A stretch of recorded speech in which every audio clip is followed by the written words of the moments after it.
जरांगे पाटलांनी आता उपोषणाची तारीख जाहीर केली आहे।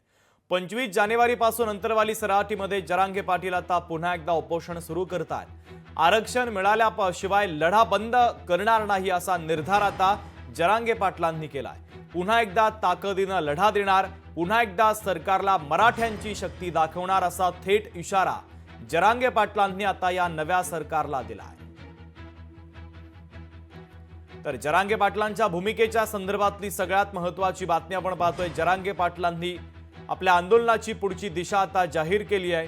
उपोषणाची तारीख त्यांनी ठरवली असून 25 जानेवारीपासून अंतरवाली सराटीमध्ये जरांगे पाटलांच्या उपोषणाला सुरुवात होणार आहे। तर आरक्षण मिळाल्याशिवाय लढा बंद करणार नाही असा निर्धार आता जरांगे पाटलांनी केला आहे। तर पुन्हा एकदा ताकदीने लढा देणार, पुन्हा एकदा सरकारला मराठ्यांची शक्ती दाखवणार असं जरांगे पाटलांनी म्हटलंय।